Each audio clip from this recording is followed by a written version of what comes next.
During World War II, one of the most feared German tanks was the Tiger II, also known as the King Tiger or Königstiger.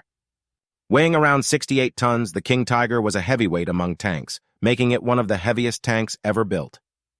Its frontal armor was exceptionally thick, measuring up to 150 mm, which provided outstanding protection against most anti-tank weapons of its time.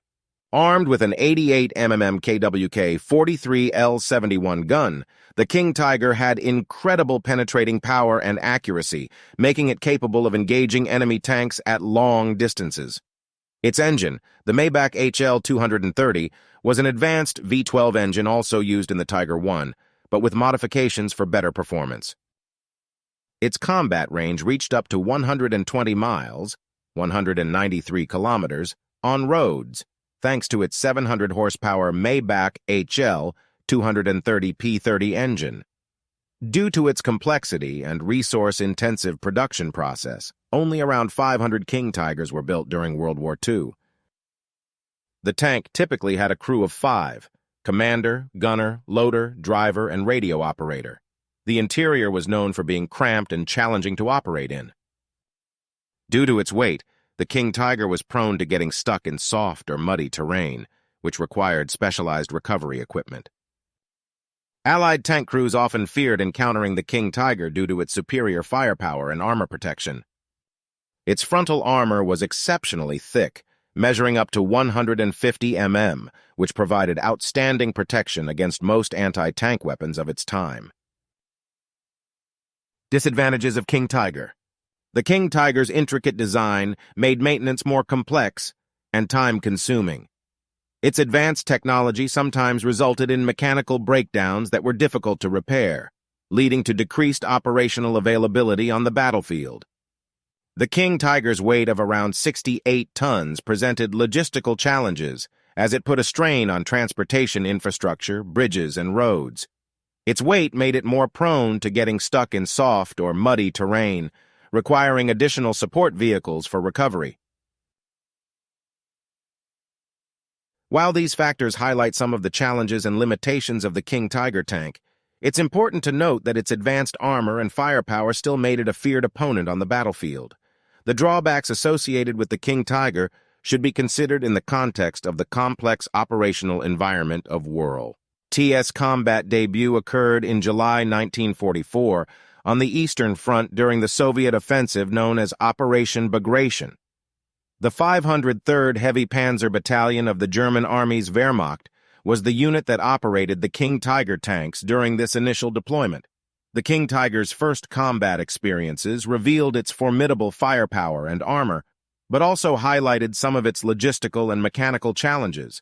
Despite its effectiveness in combat, its limited numbers, maintenance difficulties, and fuel consumption posed significant obstacles for its operational success. Following its introduction on the Eastern Front, the King Tiger was used in subsequent battles on both the Eastern and Western fronts. It was often deployed as part of heavy tank battalions in defensive operations and counterattacks. However, due to its production complexities and the overall resource limitations faced by Germany in the latter stages of the war, the King Tiger's numbers remained relatively limited, and it didn't have a decisive impact on the course of the war. Nonetheless, the King Tiger's reputation for being a fearsome opponent persisted, and its appearance on the battlefield commanded respect from Allied forces. One of the most well-known King Tiger aces was SS Hauptsturmführer Michael Wittmann, a German tank commander who achieved significant success on the battlefield. Wittmann was a member of the Waffen SS and served in the 1st SS Panzer Division, Leibstandarte SS Adolf Hitler. He is often associated with his actions during the Battle of Villers-Bocage in Normandy, France, on June 13, 1944. During the Battle of Villers-Bocage, Wittmann and his crew operated a Tiger I tank, not a King Tiger. However, his actions during this battle earned him considerable recognition. Wittmann's tank attacked and destroyed numerous British armored vehicles and other military assets, effectively disrupting an Allied counteroffensive. His skillful maneuvering and accurate shooting contributed to his reputation as a skilled tank ace. It's important to note that while Wittmann is often remembered for his achievements, He primarily operated a Tiger I tank, not a King Tiger. The King Tiger tank, also known as the Tiger II, was introduced later in the war and was operated by various crews, but it didn't have as many recognized aces as the earlier Tiger I due to its limited production and deployment numbers. The design of the King Tiger tank, officially known as the Panzerkampfwagen Tiger Ausf or Tiger II, was a collaborative effort involving several German engineering firms and the German Army's tank development divisions. The primary design work was led by the German company Henschel & Son, based in Kassel. Henschel had previously been involved in the design and production of the Tiger I tank. The chief engineer responsible for the development of the Tiger II at Henschel was Dr. Ferdinand Porsche, who played a significant role in the design process. Another firm, Porsche AG, also contributed to the design process. The company was led by Ferdinand Porsche himself, and it had already been involved in tank development, including the design of the earlier Tiger P prototype, which had some design elements that influenced the Tiger II. The collaboration between Henschel and Porsche resulted in the development of two competing prototypes, the Henschel H1 and the Porsche VK 4501. After thorough testing and evaluation, the Henschel design was selected for production due to its simpler and more practical design, as well as its potential for easier production. Ultimately, while Ferdinand Porsche and his company Porsche AG were involved in the design process, it was Henschel & Son that took the lead in developing the final design of the King Tiger tank that entered production and saw combat during World War II. The Allies' response to encountering the King Tiger tank was a mixture of surprise, concern, and an understanding of its potential impact on the battlefield. As the imposing behemoth rolled onto the scene, reactions ranged from awe to strategic adjustments. Surprise and awe. Allied soldiers were often caught off guard by the King Tiger's sheer size, impenetrable armor, and powerful armament.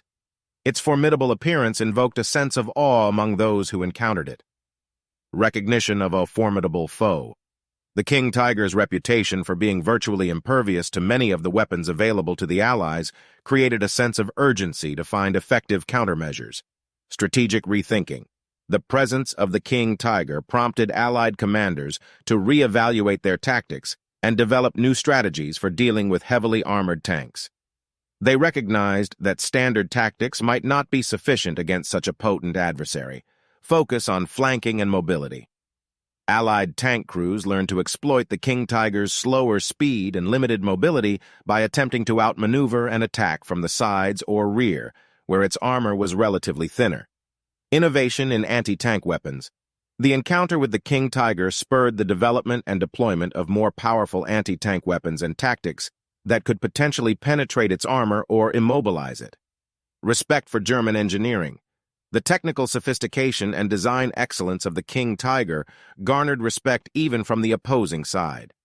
Its advanced features highlighted the Germans' engineering prowess. Intelligence gathering. Efforts were made by the Allies to capture or examine damaged King Tigers to gain insights into their construction, vulnerabilities, and technology. Adaptation in doctrine. The King Tiger's appearance prompted the Allies to adapt their doctrine to account for the presence of such heavy tanks in the field, ensuring their forces were better prepared to engage them. In essence, the Allies' response to the King Tiger was marked by a blend of respect for its capabilities, a need for strategic adjustments, and a commitment to innovation in countering this new challenge on the battlefield. As the dust settles and the echoes of history fade, the King Tiger remains an enduring symbol of power, precision, and innovation on the battlefield. Its mighty roar, once heard across the tumultuous landscapes of war, still resonates within the pages of military history. From the drawing boards to the front lines, from the hearts of its brave crews to the annals of time, the King Tiger's legacy lives on, a testament to human ingenuity and the relentless pursuit of mastery. As we bid farewell to this captivating journey, remember that while the machines of war may fade, the stories they leave behind continue to shape our understanding of courage, sacrifice, and the indomitable spirit of those who face the unknown.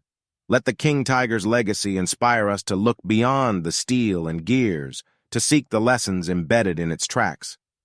Join us again in exploring the remarkable stories that define our world.